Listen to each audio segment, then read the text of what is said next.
familia, bienvenidos una vez más a nuestro tiempo de estudio. Como siempre, te doy gracias por apartar este tiempo para estudiar la palabra, para compartir con nosotros. Y como notarás, el día de hoy es diferente. Quisimos hacer algo especial para concluir con esta serie del Sermón del Monte. Y es increíble el efecto que ha tenido en nuestras vidas, la huella que ha dejado. Particularmente puedo decir que mi entendimiento ha sido renovado, mi forma de percibir el Evangelio y de cómo vivirlo. Y es sorprendente lo que sucede cuando somos intencionales a la hora de estudiar la palabra. Porque ¿qué creyente no ha leído el Sermón del Monte? Pero qué distintos son los resultados cuando somos intencionales en la búsqueda, cuando realmente apartamos tiempo para estudiar la palabra, cuando escudriñamos, cuando estudiamos con propósito. Y cobra mucho sentido el hecho de que Jesús nos haya dicho, escudriñen las Escrituras porque son ellas las que les hablan acerca de mí. Entonces, qué diferente es todo. Nuestra perspectiva cambia aún con un tema tan común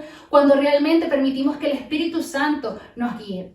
Y recuerdo que cuando grabamos la primera enseñanza, Vanessa nos habló acerca de la bienaventuranza, bienaventurados los pobres en espíritu, porque de ellos es el reino de los cielos. Inmediatamente al terminar de grabar la clase, le comenté que mi intención para la siguiente clase era hablar acerca de las bienaventuranzas. Y es hermoso porque podemos ver cómo el Espíritu Santo siempre nos guía a una misma verdad. Y yo quisiera que Vanessa nos compartiera cómo fue esa experiencia de tomar la iniciativa para desarrollar este tema. Sí, amén. Dios les bendiga, bienvenidos. Recuerdo que el tema de las bienaventuranzas lo tenía un poco parado, ¿no? Yo lo había desglosado un poco, pero de una u otra manera lo dejaba un poco de lado porque me sentía inquietada a dar otro tema en la clase que me correspondía, pero llegó el momento en el que dije, quiero hablar porque sentía semanas atrás, para cuando íbamos a grabar en las clases, de hablar acerca de la bienaventuranza, hasta que decidí retomar y ya finalizar la clase, y hallándome con la sorpresa de no poder avanzar del primer punto. O sea, yo quería desglosar las 8, 9 bienaventuranzas, pero me hallé en no poder pasar de pobres en espíritu. Y recuerdo que para mí fue un asombro porque asumimos, y tanto tiempo en el Evangelio entendemos la bienaventuranza de una manera a veces tan teórica. En mi caso fue así. O sea, yo pensé que yo me sabía la bienaventuranza, casi que la podemos citar al caletre, pero lo que decías, cuando somos intencionales en estudiarla y ver y escudriñar y decimos, wow, Señor, ¿dónde estuve todo este tiempo? ¿Dónde estaban esas verdades? ¿Por qué no lo había entendido de esa manera? ¿Por qué no lo había visto de esa manera? Y creo que no fue que la clase me atrasé en darla, no, creo que la di en el momento que el Espíritu Santo había apartado para ministrar esa clase, porque fue el tiempo en que tú también tuviste la inquietud. Entonces todo tiene su tiempo y era la palabra que el Señor, y eso estamos convencidos que era la palabra que el Señor quería ministrar en estos tiempos, y nos gozamos y nos alegramos por toda la bendición que ha traído para nuestra vida, toda la transformación, porque verdaderamente nuestras vidas, y damos fe y damos testimonio de cómo nuestras vidas han sido transformadas, particularmente en lo personal, y sé que ustedes también. Ya creo que nuestras vidas como creyentes y nuestra perspectiva de las bienaventuranzas ha cambiado. Podemos decir, somos bienaventurados, nos apropiamos de esa verdad. Sí, es increíble porque vemos cómo el Espíritu Santo trabaja en el cuerpo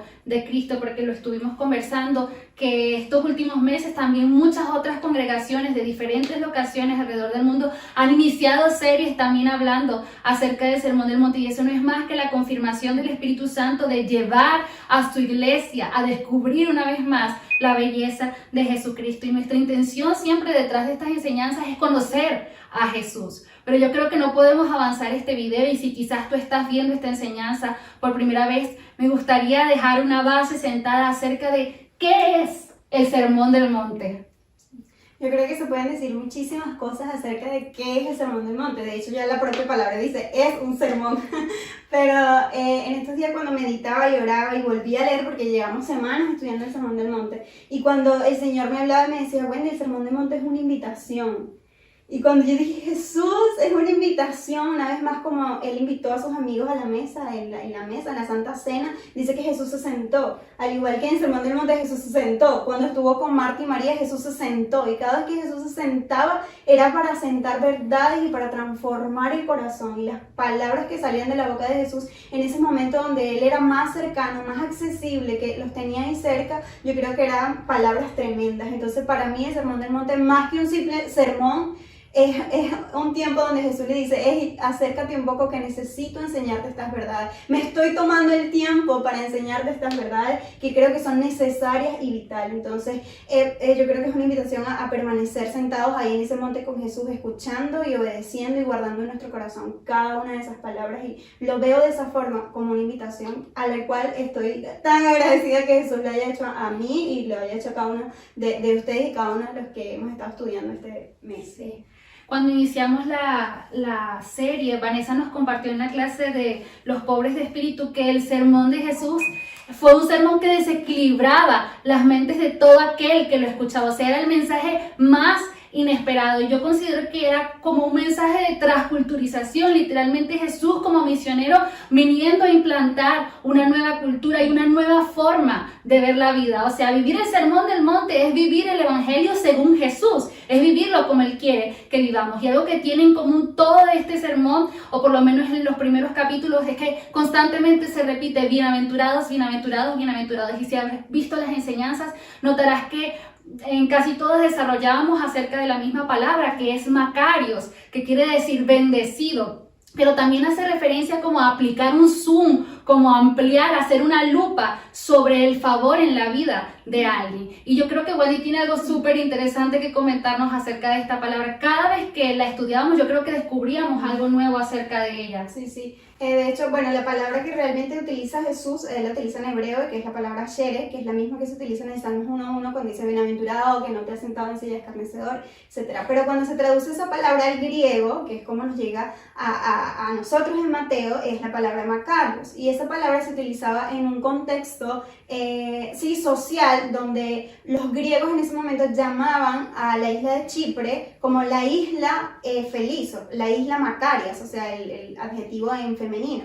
Y lo que quería decir para ellos decían que Chipre era tan fértil, tan rica, tan próspera, tan abundante, que ningún hombre tenía que salir fuera de su frontera, fuera de sus costas, para encontrar felicidad. Entonces, si vemos el Sermón del Monte como una persona que es Jesús, que es la identidad de Jesús, pero también si lo vemos como un territorio, un lugar, de hecho el reino es un lugar, no necesitamos salir fuera de las fronteras del Sermón del Monte para ser feliz, según la felicidad de Dios, para ser pleno según la plenitud de Dios. Entonces si lo podemos ver como una isla, como un lugar, el Sermón del Monte es ese lugar que nos mantiene seguros, viviendo el reino, viviendo como Cristo quiere que vivamos también. Sí, es increíble, pero a mí me causa mucha curiosidad y me imagino que a muchos nos causará curiosidad saber cómo alcanzamos ese nivel de decir, yo soy bienaventurado, este sermón es para mí, realmente soy eso que Jesús está diciendo.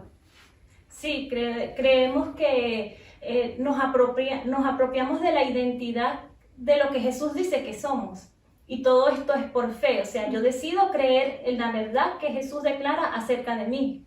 Y yo me maravillo en pensar ahorita que Jesús, Señor, ¿qué estás pensando tú de mí? ¿Qué piensas tú de nosotros? El Señor, la respuesta va a ser, tú eres un bienaventurado, tú eres un dichoso, tú eres feliz. O sea, y podemos ver, y yo me asombraba cuando imaginaba, Jesús murió para traernos salvación, pero Jesús murió y resucitó para que nosotros fuésemos felices.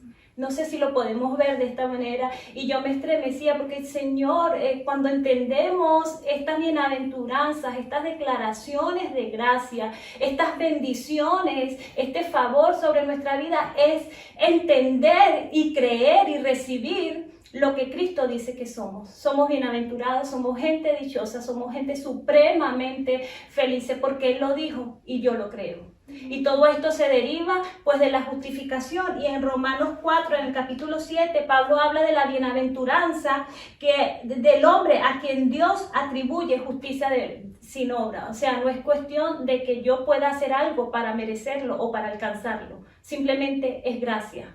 gracia sobre gracia. Jesús lo dijo, Jesús lo hizo y lo hizo por nosotros, y nosotros lo aceptamos y disfrutamos de la bendición que son las bienaventuranzas. Sí, y es peculiar porque visto de esa manera es un gozo que no es compartido, es un gozo que es para el que vive el Sermón del Monte, es un gozo para ti, es un regalo solo para ti, igual que la salvación, igual que la justificación, es algo que el Señor otorga y que quizás muchos otros no entenderán. Es decir, que decidir vivir el Sermón del Monte producirá un gozo en ti que quizás otros no entenderán y que quizás otros confundirán con falta de iniciativa o con falta de carácter, falta de personalidad o con quizás con ser una persona demasiado dejada en muchos aspectos de la vida, pero el gozo que produce el Espíritu en ti por vivir el Sermón del Monte creo que no tiene comparación. Y una pregunta creo que muy recurrente y nos encontrábamos, nos chocábamos con ella cada vez que avanzábamos en las bienaventuranzas es si hay que estudiarlas de una manera individualizada, si se trata de escalones que hay que subir un eslabón tras eslabón. Yo creo que Jani nos puede responder eso. Sí,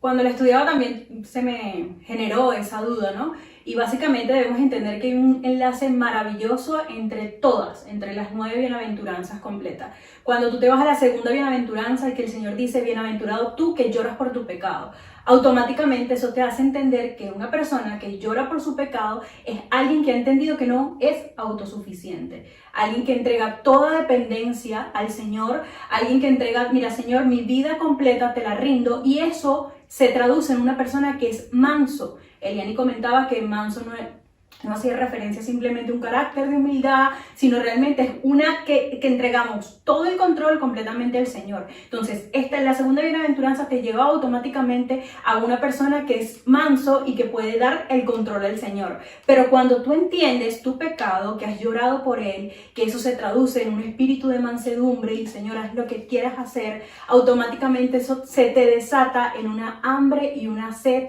por él. Entonces, no podemos ver las bienaventuranzas aisladas o cada una estuvo muy bien porque en la serie eso nos permitió profundizar, pero el Señor a través del Espíritu Santo quiere formar ese carácter completo, integral, esa identidad, como decía Wendy, integral. Este es el carácter que yo quiero de un ciudadano del reino, como comentó Vanessa en la primera clase. Es esa persona que Cristo, que el cielo, que la eternidad quiere que tú y yo seamos. Y eso es algo maravilloso. Cuando Wendy comentaba en su última clase acerca de los bienaventurados, aquellos que son perseguidos, hubo una parte que a mí me confrontó quizás y me llevó un poco al pasado. Yo decía, Señor, ¿cómo podemos pasar de las bienaventuranzas quizás en la letra y en verlo a realmente que eso transforme nuestra vida? Y Wendy decía que cuando te sientas perseguido, pues pueden ocurrir dos cosas: que te paralice, o sea, que te dé el temor.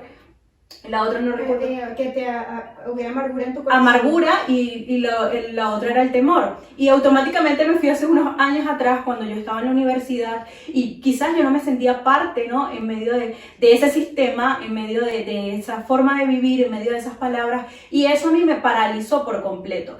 Y una vez que me paralizó también me aisló y evitó que la buena nueva, que el mensaje se extendiera. Y en la mesa hablando nosotras decía, y creo que en ese momento hasta se me trancó la voz y yo decía, ¿cómo quisiera Wendy volver a esa etapa o a ese momento crucial y volver a reunirme con esos compañeros de clase, con esos profesores y haberlos amado más?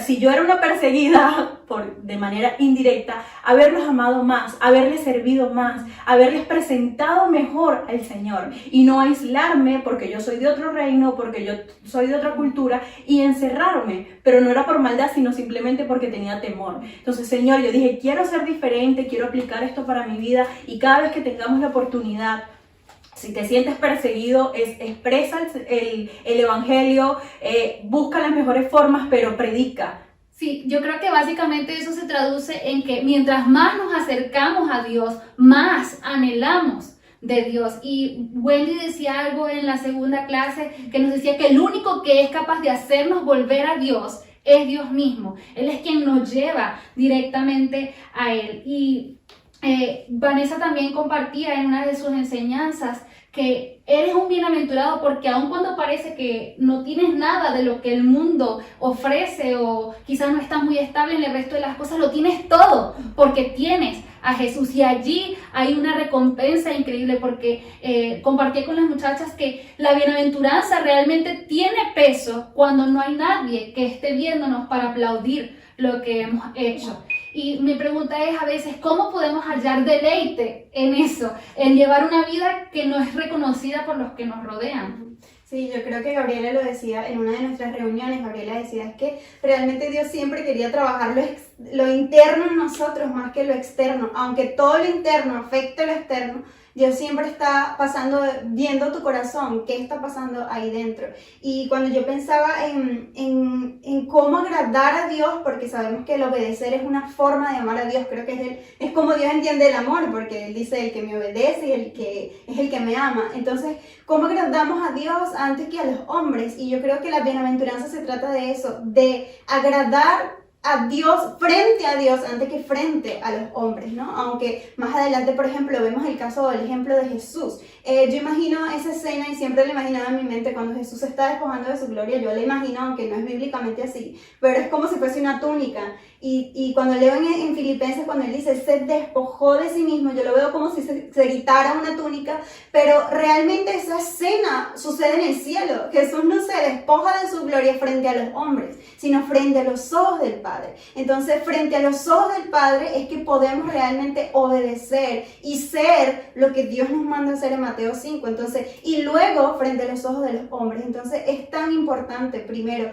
que en nuestra mirada y que nuestro enfoque siempre esté en agradar a Dios antes que a los hombres, y que como consecuencia de ello siempre vamos a servir, porque por ejemplo cuando hablamos de misericordia, entendemos la misericordia porque recibimos misericordia, pero ahora damos misericordia porque recibimos misericordia y entendemos la misericordia. Entonces siempre lo interno es lo que vale delante de Dios. Vanessa lo decía, me pareció increíble cuando Vanessa mencionaba que Jesús le decía a los fariseos y le decía sepulcros blanqueados, y yo decía, qué palabra tan rara, un sepulcro blanqueado, era como voy a limpiar ese sepulcro, pero lo que hay dentro es muerte, lo que está dentro está podrido, lo que está dentro está muerto. Entonces yo creo que Dios siempre trabaja de adentro hacia afuera. Su reino es un reino que afecta tu corazón y luego las demás cosas.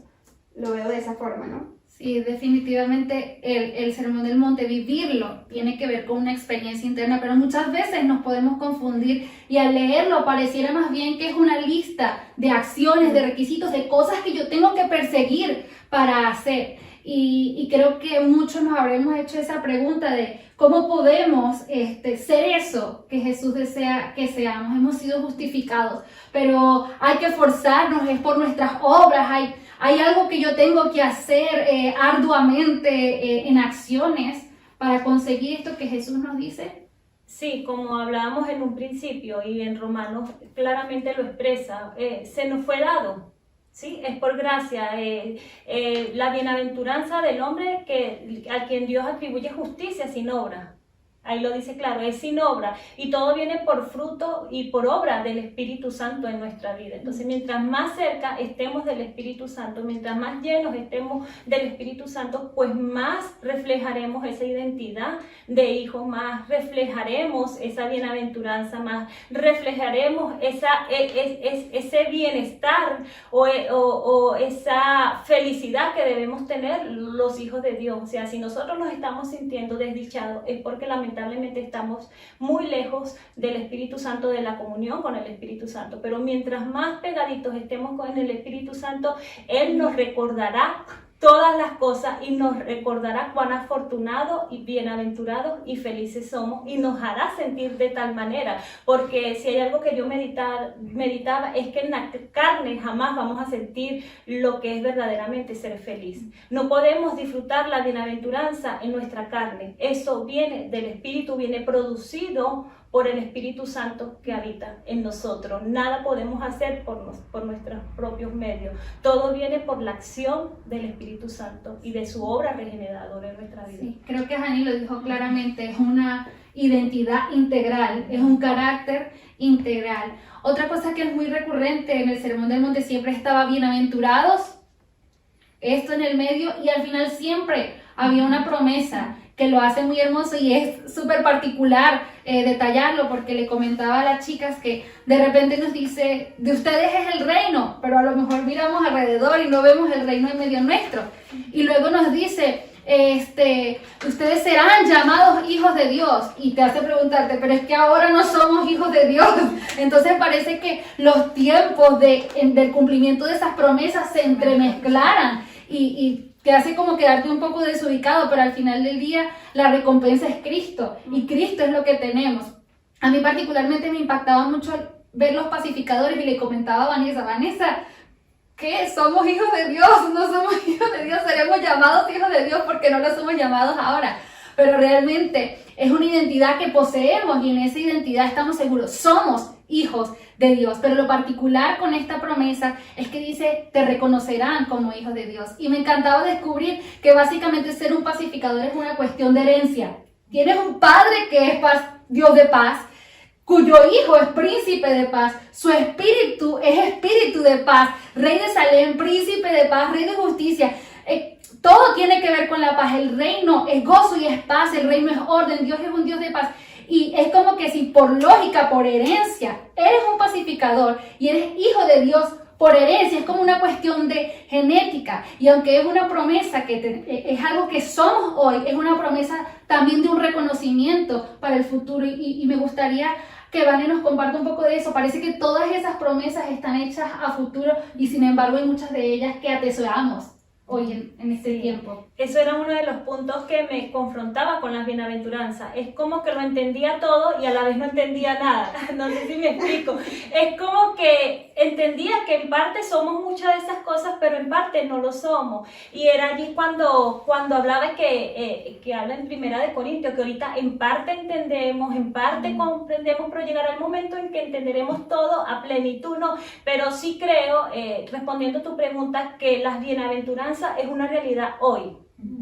¿Sí? Y me encanta cuando empieza bienaventurados los pobres en espíritu, porque de ellos es el reino. O sea, las bienaventuranzas es como un mundo en el que ya estamos, no vamos a entrar, es un mundo en donde ya estamos, o sea, ya nosotros estamos plantados en el reino, y ciertamente hay bendiciones propias de nuestro hoy, de nuestra realidad hoy, porque Jesús no murió para que nosotros fuéramos felices mañana, Él murió para que nosotros fuéramos felices hoy, sea cual sea la circunstancia, sea cual sea nuestra realidad hoy. La realidad importante, verdadera y permanente que tenemos que tener es que eso es para hoy, para disfrutarlo hoy, para entenderlo, sentirnos dichosos, porque Jesús hoy nos dice somos bienaventurados. Ahora no negamos también el otro aspecto escatológico de las bienaventuranzas. Hay promesas como la que tú hablabas que se verán cumplidas en un tiempo en específico. Sabemos que Jesús dice arrepentidos porque el reino de los cielos se ha acercado, pero llegará el momento en su tiempo en el que el Señor pondrá sus pies, ¿sí? En esta tierra nuevamente, y Él establecerá un reino, y nosotros sus hijos, dice, hemos heredado ese reino, y nosotros reinaremos y juzgaremos con Él, y se verán cumplidas muchas de las promesas que ahorita no las vemos cumplidas, obviamente, pero que sí tendrán su cumplimiento en ese tiempo de una manera perfecta, completa y plena. Sí, definitivamente es vivir con la mirada fija en la eternidad, con una recompensa eterna. Y yo recuerdo que cuando Hani nos compartía acerca del hambre y la sed de justicia, me encantaba porque ella hablaba acerca de que en eso se basaban las estrategias del marketing de hoy en día, en presentarte algo, y mientras más lo ves, más lo anhelas. Y creo que decía hace un momento, mientras más vemos a Jesús, más anhelamos a Jesús. Mientras más fijamos nuestra vista en esa recompensa eterna, más podemos resistir todo lo que sea que sucede en este mundo, porque nuestra mirada está fija en la eternidad. Y Jari nos mostraba que mientras más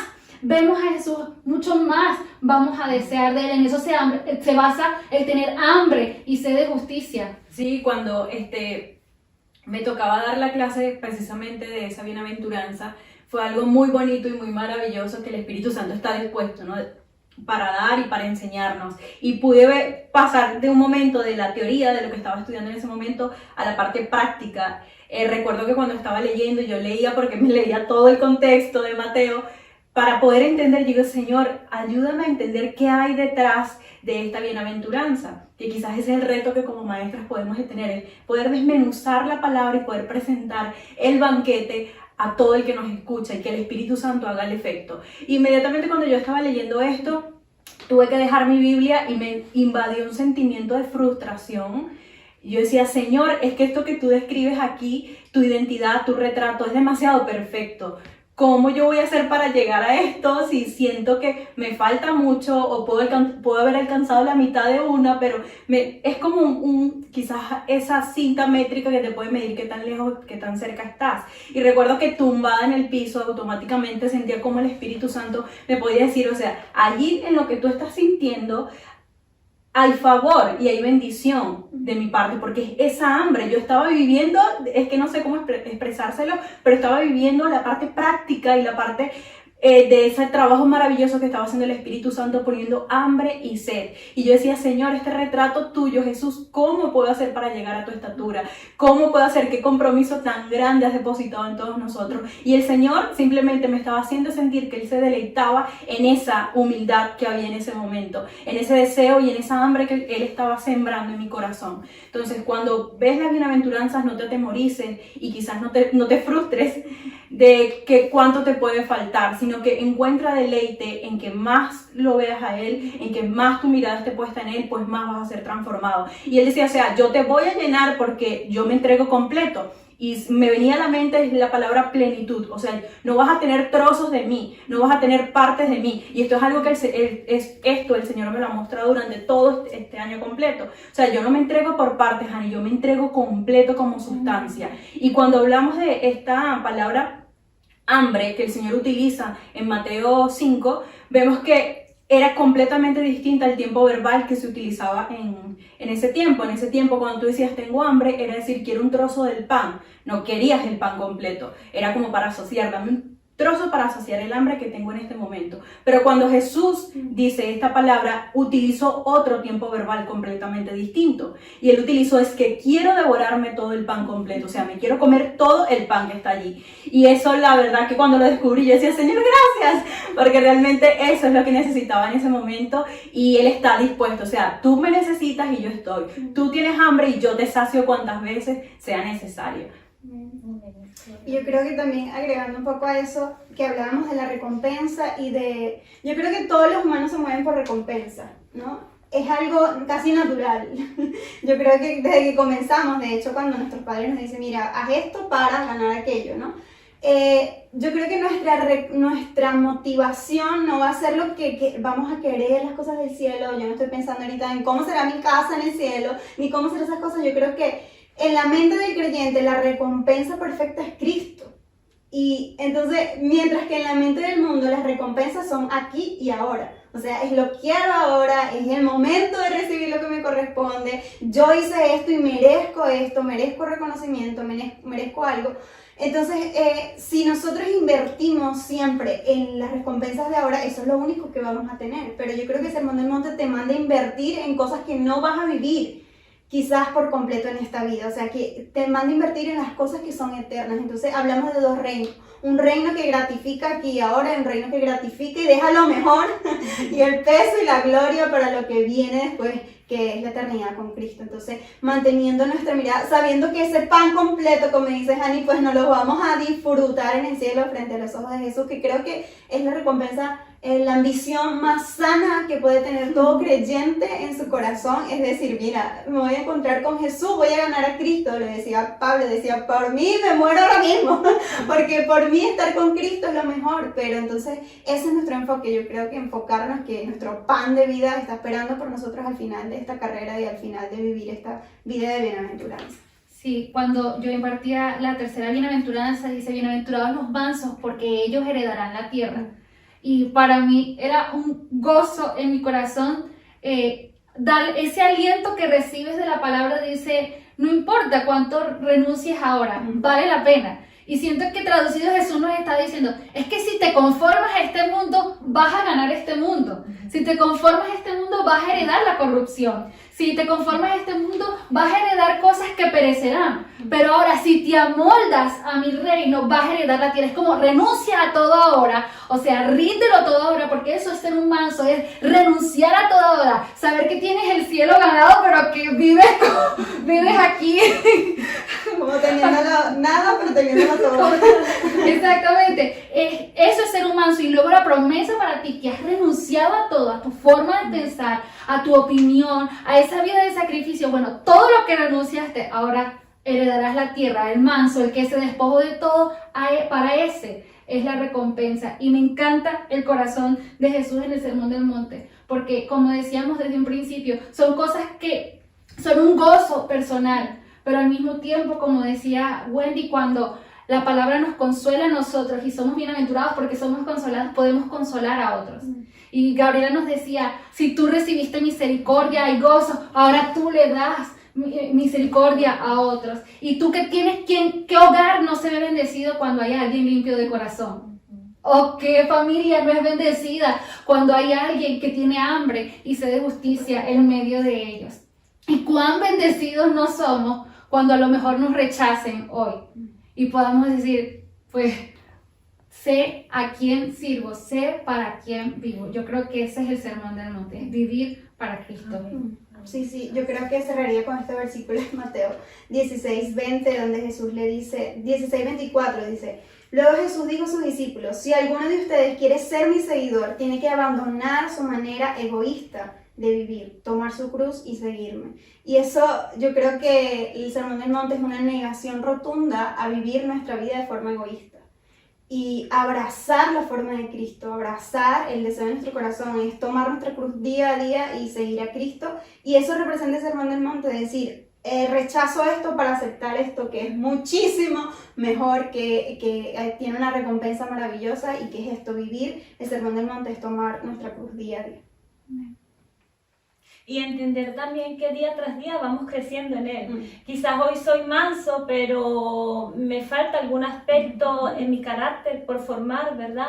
Y creo que el Señor todos los días, y con la ayuda del Espíritu Santo, nuestro carácter día a día puede ser formado hasta parecernos más a Jesús, ¿no? Que es la imagen del Sermón del Monte, que ahí reveló su corazón, y nosotros podemos, viéndolo a Él, deleitándonos en su ley, nosotros podemos parecernos cada día más a Jesús y sentirnos más plenos y gozar cada día más de la dicha de la bienaventuranza a medida que lo vamos poniendo en práctica, a medida que vamos creciendo, que vamos madurando en el Señor y que vamos dando fruto. Así que en esta hora nosotros te damos gracias por habernos acompañado, por haber disfrutado junto a nosotros esta serie maravillosa que nos deja tanta bendición a nuestras vidas. Esperamos que tu vida, que tu familia, que tu ministerio haya sido edificado, haya sido impactado, haya sido bendecido, y que te pedimos que en esta hora nos acompañes en una oración ya para cerrar esta serie. No sé si puedes allí poner tus manos allí levantadas hacia el Señor. Vamos a orar juntos.